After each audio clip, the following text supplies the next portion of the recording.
Zdravím všetkých, kto sa bude pozerať na toto video. Ja sa volám Gleb Lesnícky a dneska sa pozrieme na to, ako sa poskytuje prvá pomoc a ako sa robí resuscitácia dospelých ľudí. Takže skúsime prebrať obecne a ako si zapamätať postupnosť týchto krokov a ako na žiadny krok nezabudnúť, prečo je každý z týchto krokov dôležitý a pozrieme sa na to, čo môžeme urobiť, keď jediné, čo máme pri sebe, tak sú naše ruce a mobilný telefón. Takže ideme na to.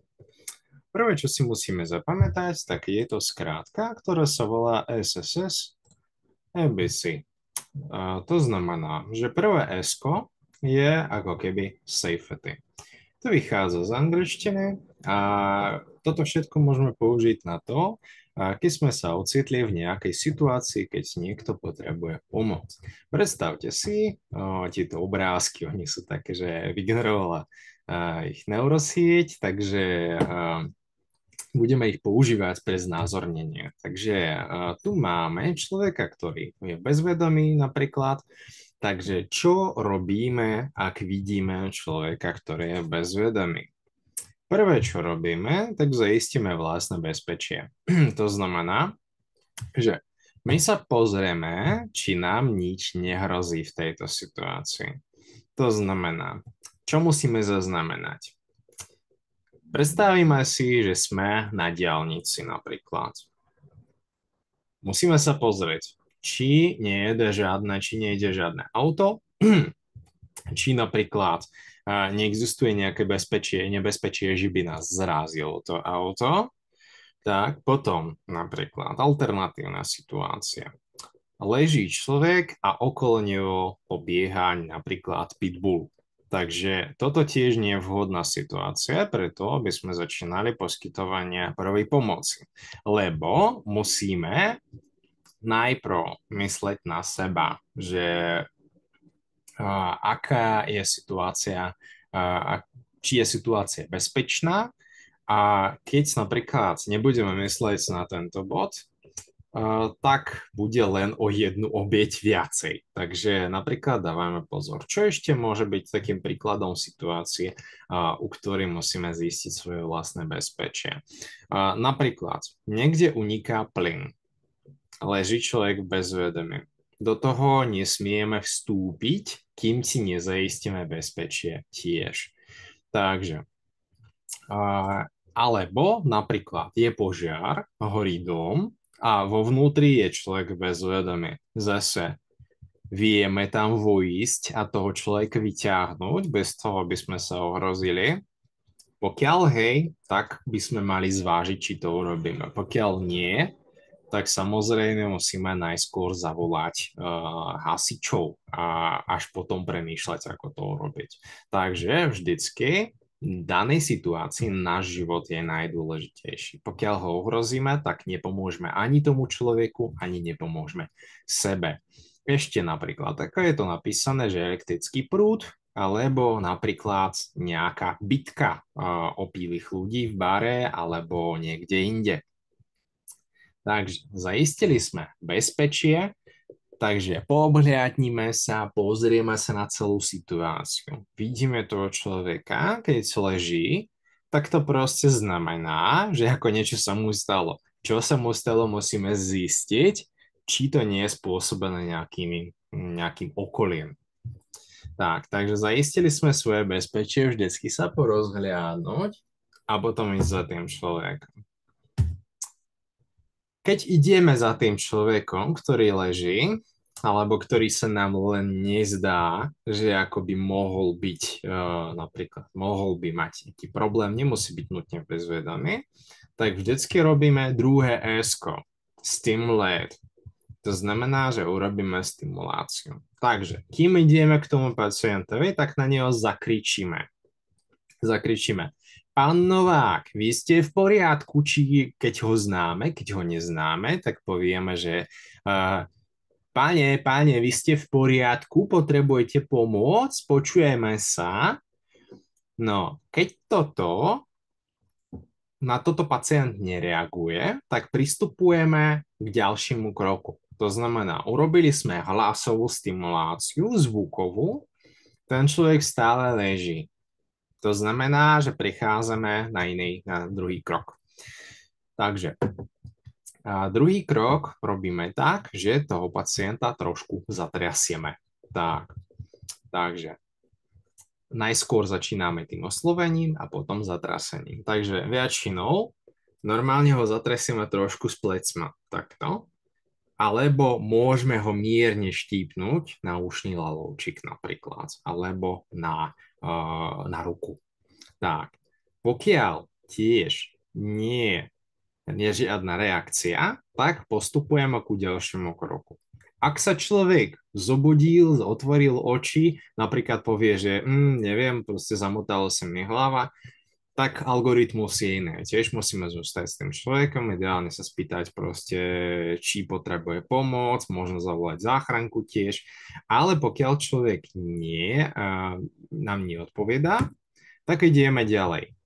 Ideme ku ďalšiemu kroku. Takže je to shout for help. To znamená, že zavoláme pomoc.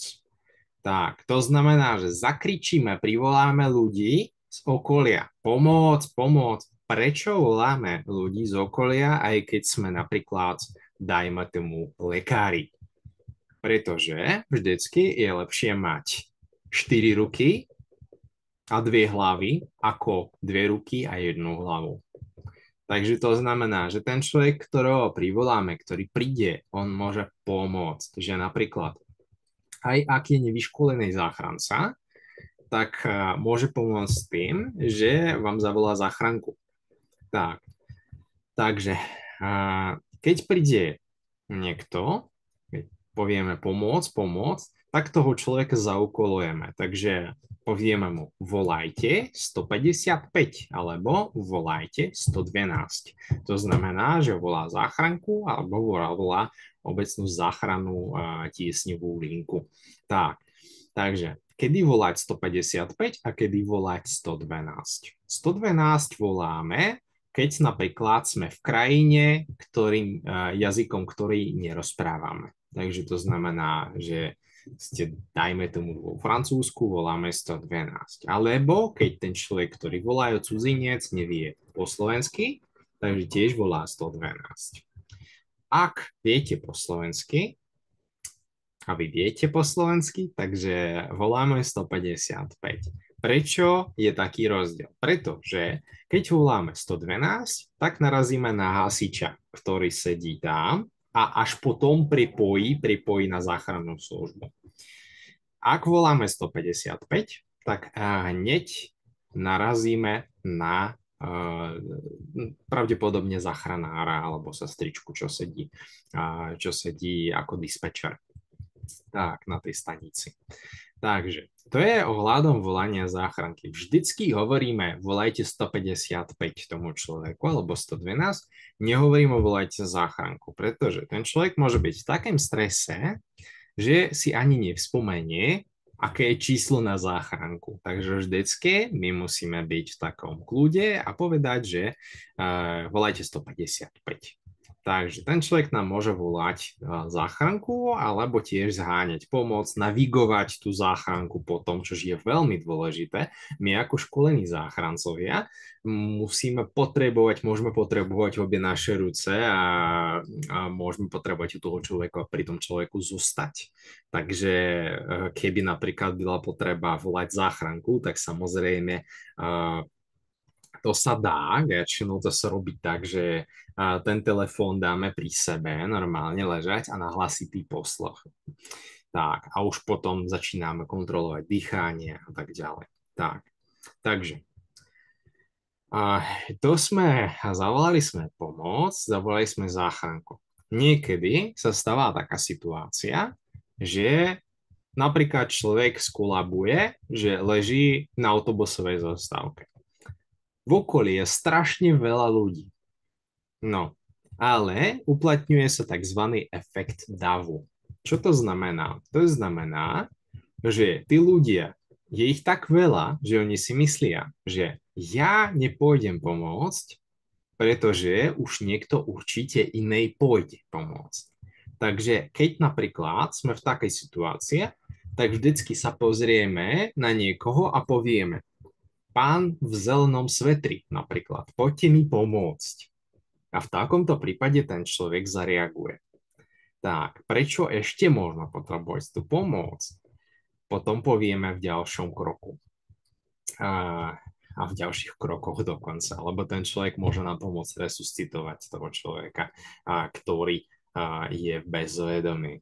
Tak, takže ideme ďalej. Takže keď pacient nereaguje, tak voláme záchranku. Voláme 155. Ideme ďalej. Takže existuje tá skrátka SSS ABC. To je strašne dobré si zapamätať, aby sme vedeli tú posloupnosť. Takže existuje to Ačko, prvé airway, to znamená dýchacie cesty. Takže čo robíme? Robíme to, že kontrolujeme dýchanie tomu človeku hneď. Ako to robíme? Tak, teraz sa chvíľku pozrite do pravého horného rohu na obrazovke. Dúfam, že sa to nahraje, takže som v tom pravém hornom rohu. Takže pozrite sa, ako sa to robí. To sa robí tak, že jednu ruku tomu pacientovi, teda pre nás pacientovi dáme na čelo a druhú ruku takto dáme na bradu. Je strašne dôležité, nech dávame prsty presne na tú kosť, presne na tú sánku, tu. Prečo? Pretože keď dáme prsty sem, tak človek, ktorý je ochablý, ktorý je v bezvedomí, môžeme mu stlačiť tie dýchacie cesty a tým pádem obmedzíme prívod vzduchu. Takže vždycky robíme takto a takto a potom tú hlavu zakloníme. Prečo zakloníme tú hlavu? Pretože dýchacie cesty sa musia narovnať. Lebo častokrát, keď tá hlava je napríklad v tej vodorovnej polohe, aj vo napríklad aj takto pokrčená,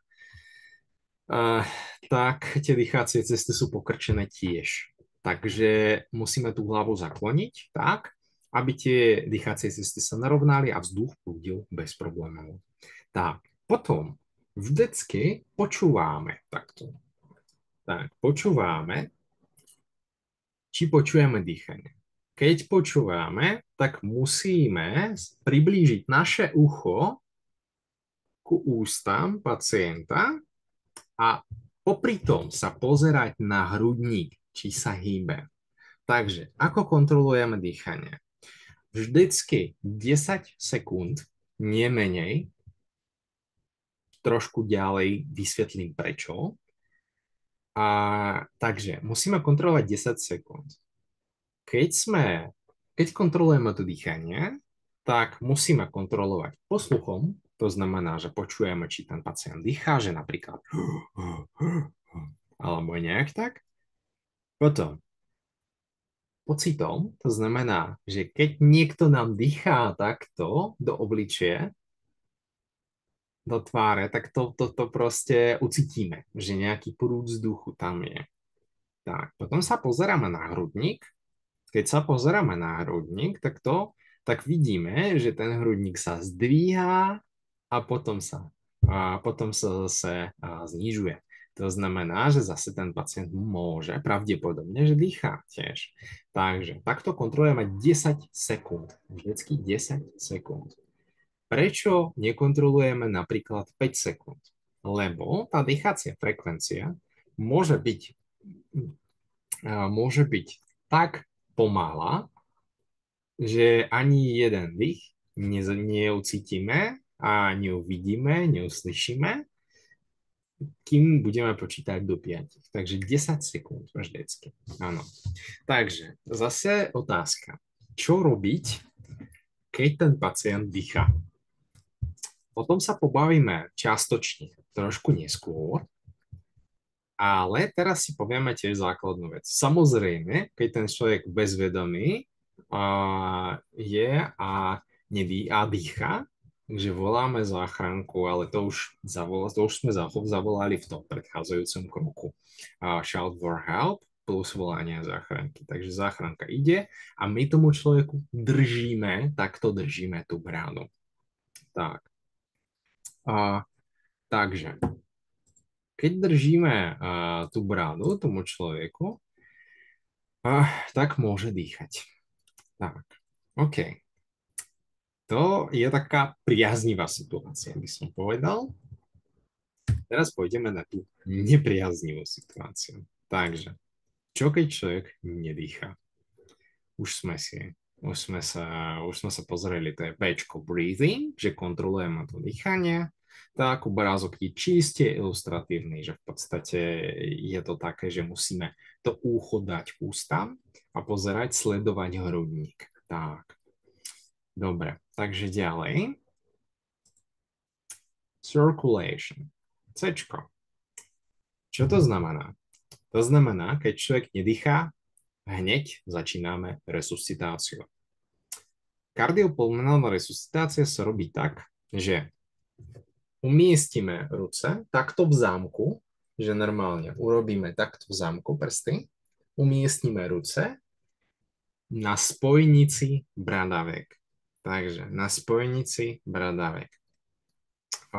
To znamená, že my musíme mačkať takto. Hlavne musíme vystrieť ruce. Presne tak, ako má vystreté ruce tento mladý muž. Tak, prečo vystrieme ruky a nepoužívame iba lakte? Pretože používame svoju vlastnú váhu. To nie je vôbec ľahké takto resuscitovať, takže musíme vždycky využívať takéhoto narovnania a maximálneho zefektívnenie našich síl. Tak, takže ten človek má vystreté ruce, takže takto mačka. Tak, ako robíme resuscitáciu?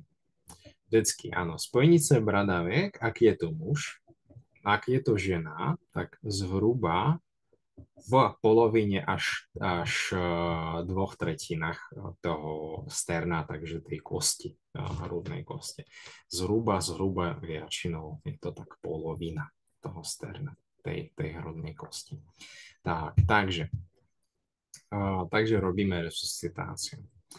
Ako hlboko musíme ísť? 5-6 cm hĺbky musíme ísť, plus frekvencia stlačenia musí byť 30 stlačení a 2 umelé dýchy.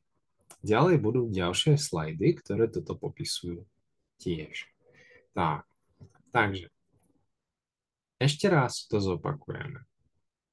Keď pacient nedýchá, začíname kardiopulmonálnu resuscitáciu. To znamená, že začíname mačkať vo frekvencii 30:2. Tak, a teraz 5 až 6 cm na spojnici bradavek alebo polke sterna hrudnej kosti musíme mačkať 5 až 6 cm hĺbky. Tak. Teraz prichádza otázka. Aká musí byť rýchlosť? Rýchlosť musí byť 100 stlačení za minútu. Takže 100 stlačení za minútu. Prichádza ďalšia otázka. Ako zachovať takúto rýchlosť a ako počítať? No, je to celkom vtipné, ale môžete spievať to v hlave jednu z 3 piesniček. Samozrejme, ako klasicky sa spieva rolničky. Čili Jingle Bells. Jingle bells, jingle all the way. Toto má rovnaký rytmus ako resuscitácia. Ďalej existuje piesnička Stayin' Alive. Tiež. Predstavte si, prehrajte si ju v hlave a mačkajte s takouto frekvenciou. Takže 100 mačkaní za minútu. Tak.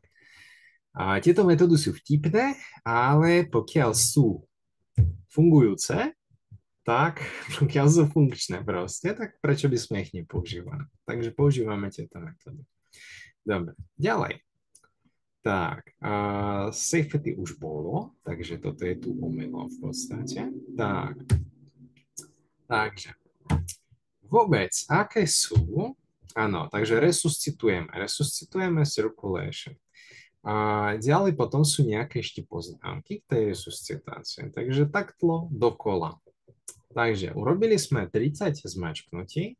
Ideálne, keď sme dvaja, tak držíme ten záklon hlavy počas celej resuscitácie. Čili jeden drží hlavu, druhý resuscituje.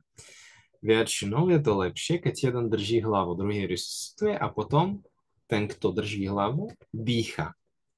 Tak, to znamená, ako sa správne dýchá do človeka pri resuscitácii. Tak, urobíme vždycky dva vdychy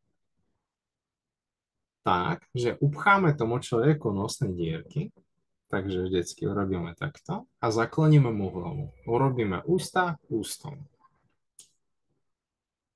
Vždycky vdýchneme prudko, cca 1 sekundu až 1,5 sekundy. Tak, takže nemalo by to trvať dlhšie. Potom na chvíľu uvoľníme, takže dáme ako keby tomu človeku priestor, aby vydýchol kvázi.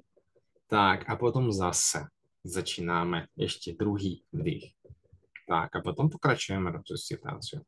Potom ešte je otázka samozrejme, kedy tie vdychy nezačínať, kedy vdychy nerobiť.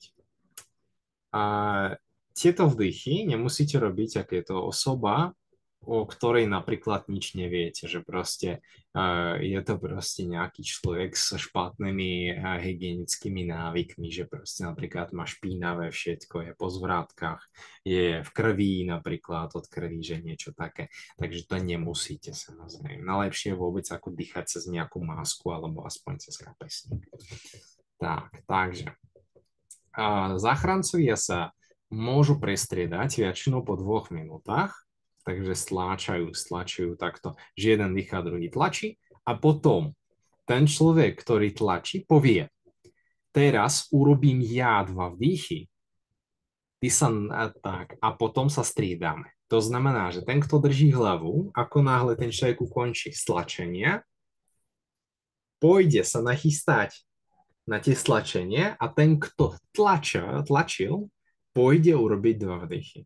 Takže vždycky musíme minimalizovať časový úsek medzi tým, ako sa robia tie stlačenia. Takže tak. Dobre. Ešte potom si povieme niečo o defibrilátoroch. Tak. Takže toto je nejaký tiež návod na masáž srdca. Tak. Takže a nejaké potom základné životné funkcie. Ešte to tak prejdeme, čo vôbec môžeme u človeka hodnotiť. Hodnotíme základné životné funkcie, čo sú vedomie, dýchanie, krvný obeh. Ako hodnotíme vedomie?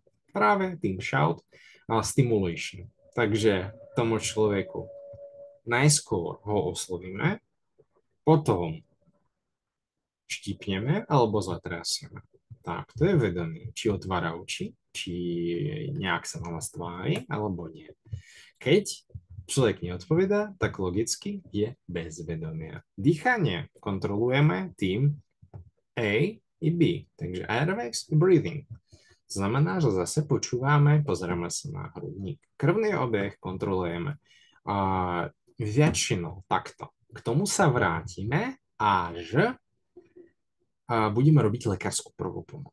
Ale v tomto prípade krvný obieh musíme čo najskôr zahájiť KPR, pokiaľ človek nedýchá, kardiopulmonálnu resuscitáciu. Takže zaistíme krvný obieh. Nekontrolujte tep, ak nie ste skúsený lekár alebo zdravotník, ktorý pracuje napríklad v záchranke. Takže nekontrolujte tep. Zo stresu môžete ucítiť sám seba napríklad na tom tepu. Tak, prvá pomoc v zástave srdca. Takže to už sme si povedali, tiež rozpoznanie príznakov. Tak, ďalej, zavoláme pomoc, začneme resuscitáciu. Tak, až po tých krokoch SSA a ABC. Ešte je taká poznámka k resuscitácii. Pristupujeme z boku k tomu človeku, ktorého budeme resuscitovať, tak a musí ten človek ležať na nejakej tvrdej podložke. Ideálne musí ležať na podlahe alebo na tvrdém lôžku. Ak človek napríklad má nejaké zimné oblečenie, tak všetko musí preč. Tak. Ďalej, masáž srdca, to už sme si ujasnili. A hlavne ešte poznámka. Po každom stlačení urobíme uvoľnenie toho hrudníku. To znamená, imitujeme systolu keď stlačame, a diastolu, keď uvoľňujeme. Zase nesmieme skákať, ako keby na tom, že proste nerobíme toto. Tak. Ono sa to tak ako blbo vysvetľuje cez video, ale ja dúfam, že aspoň niečo to tomu človeku, kto sa na to bude pozerať, dá. Tak. Umelé dýchanie, to sme si už tiež povedali, ale to je tiež, tú prezentáciu dám spolu s tými materiálmi, nejaký odkaz k tomu urobím a môžete si to pozrieť, keď sa vám bude chcieť. Takže to sme si povedali, že proste tú hlavu zakloníme, narovnáme tie dýchacie cesty a dýcháme z úst do úst. Vždycky jeden vdých by mal trvať 1 až 1,5 sekundy. Potom, ako keby na chvíľu toho človeka necháme tiež na sekundu a potom zase dýcháme. Kým dýcháme, prosím pekne, tak prestávame stlačať. Prestávame stlačať, kým dýcháme. Ako náhle sme dodýchali, začíname znovu. Tak, ďalej. A pokročilé techniky resuscitácie, to je niečo, čo budeme napríklad hovoriť, o čom budeme hovoriť napríklad 2 hodiny, lebo toto teraz je také video, ktoré by som chcel robiť ako základné video, že proste, aby sme sa na to pozreli. Tak. A potom pôjdeme do tých pokročilých techník, čo robiť ako z lekárskeho hľadiska, aké lieky môžeme používať a tak ďalej. Tak. To už sú potom, že intubácia v rámci toho dýchania, tam tiež je ABCDE technika miesto SSC ABC. Intubácie, intravenózne lieky a nielen intravenózne. Existuje veľa spôsobov podania liekov, dokonca áno, intramuskulárne, inhalačné tiež a dokonca môžeme podávať lieky aj intraoseálne, či do kosti. Tak. A predtým, ako pôjdeme na stabilizovanú polohu, rád by som povedal niečo o defibrilátoru. Defibrilátor, automatický externý defibrilátor, je zariadenie, ktoré môžeme a musíme používať pri resuscitácii. Otázka, kto so sebou nosí defibrilátor na ulici, že? Ja napríklad nie. Tak, a odkiaľ ho zoberieme? No, našťastie, ak zavoláme záchranku, tak ten dispečer alebo tá dispečerka nás môžu navigovať ku najbližšiu umiestnenému defibrilátoru. To znamená, že povie napríklad, áno, a ten defibrilátor je 200 metrov od vás. Tak. Takže nájdeme ten defibrilátor, ale takto. Presne tu potrebujeme toho človeka, ktorého sme zavolali ako pomoc. Ten človek pobieží nám pre ten defibrilátor. Takže vráti sa. Ak sme sami a resuscitujeme človeka, tak musíme zvážiť fakt, či pôjdeme pre ten defibrilátor. Prečo? Pretože keď musíme tam ísť sami, tak toho človeka necháme. To znamená, že prerušíme tú resuscitáciu. Kým pumpujeme tú krv, tak ten človek ako keby je kompenzovaný minimálne aspoň. Pokiaľ prestaneme, tak tam je hypoxia, takže to hrozí aj mozgovou hypoxiu. Takže keď ten defibrilátor je 100-200 metrov od nás, tak môžeme to zvážiť, že fakt rýchlo naštartovať. Ale pokiaľ je od nás napríklad 500 metrov, kilometr, tak nejdeme tam proste, resuscitujeme. No, ideálne tam poslať nejakého iného človeka. Keď už ten defibrilátor máme, tak musíme ho pripojiť a potom napojujeme elektródy takto. Jedna musí byť tu. Ono to je tam väčšinou nakreslené, že proste na ľavej polke hrudníka, keď sa pozeráme zhora na toho človeka, jeden musí byť tu, jedna elektroda, a druhá musí byť tu, skôr v ľavej pazuche. Tak. Takže napojíme, zapneme defibrilátor a on nám povie analýza rytmu. Nedotýkajte sa pacienta. Takže kým analyzuje rytmus, nesmieme sa dotýkať pacienta. Proste pozastavíme tú resuscitáciu a počkáme, čo nám povie ten prístroj. Tak, môže nám povedať 2 veci. Výboj doporučený. Tak, lebo odporúčam výboj. To znamená, že stlačíme tlačítko. Musíme dávať pozor, nech nikto sa nedotýka toho človeka, ktorého sme resuscitovali a ktorému teraz robíme výboj. Prečo? Pretože keď urobíme výboj zdravému človeku, tak môže mať až zástavu srdca. Takže vždycky musíme sa pozrieť z hora dolu a povedať všetkým, ustupte od pacienta. Tak. A stlačiť to tlačítko. Takže tam je výboj a okamžite tiež pokračujeme resuscitáciu. Pacient sa môže prebrať, môže sa neprebrať. Po 2 minútach zase analýza rytmu, ustupte od pacienta a môžeme pokračovať.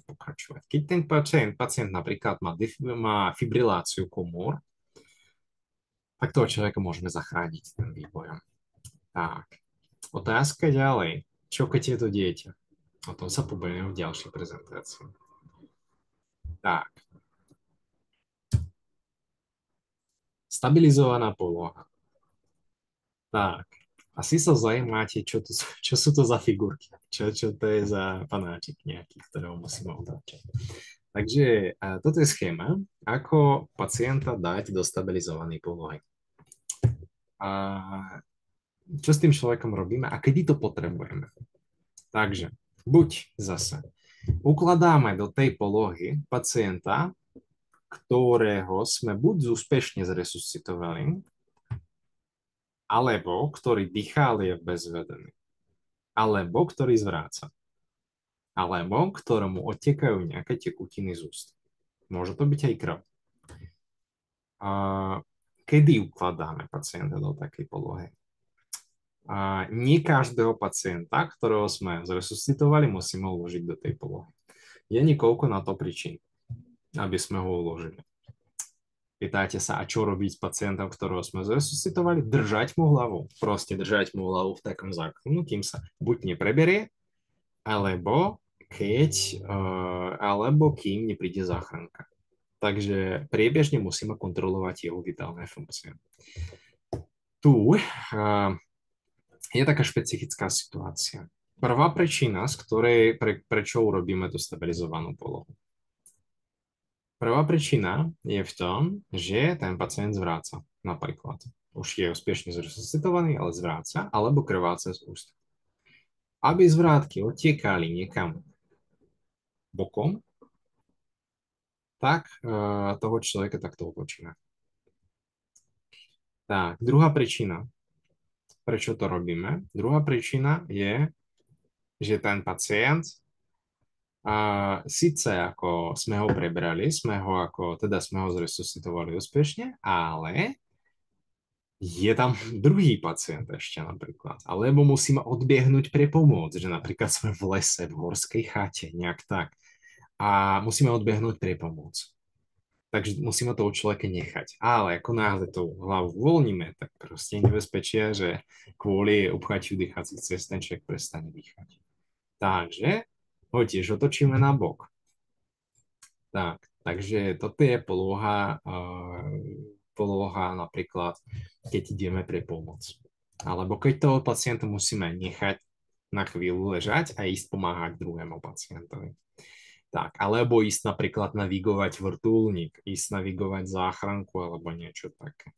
Tak, takže teda ako to robíme? Robíme to tak, že pacientovi takto vystreme ruku a potom ohneme mu koleno, robíme takú strížku z toho.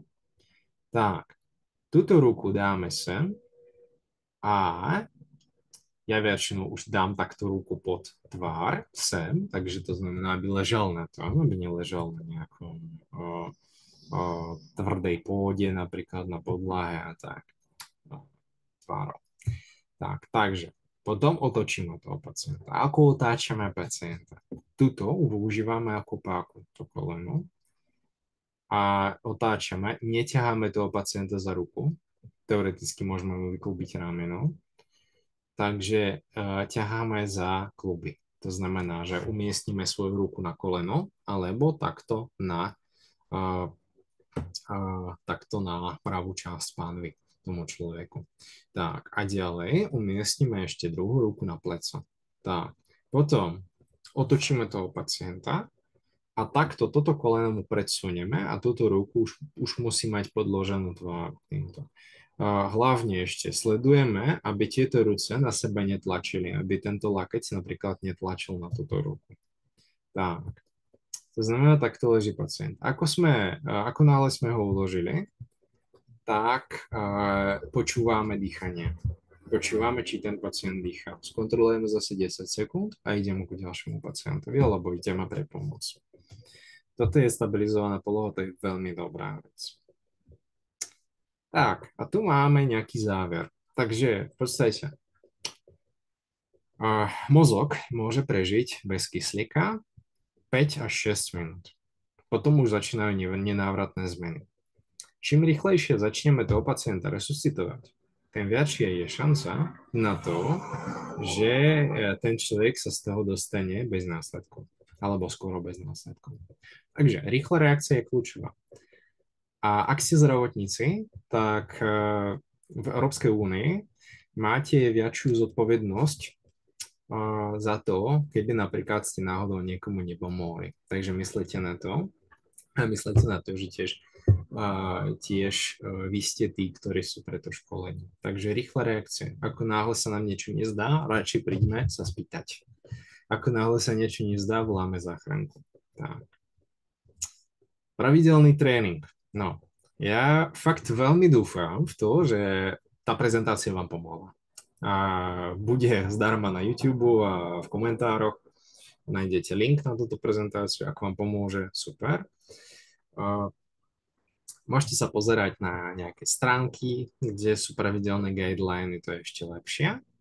Tak, pravidelný tréning. Ono, ešte jedna vec je toto všetko počúvať a pozerať. Druhá vec je to vyskúšať. Takže napríklad ono sa oplatí raz za čas skúšať tú resuscitáciu na nejakom trenažéri. Len je taký problém, že nie všetci majú po ruke trenažér. Takže je dobré robiť nejaký tréning na to. Aspoň aby sme nezabudali na nejaké tie techniky.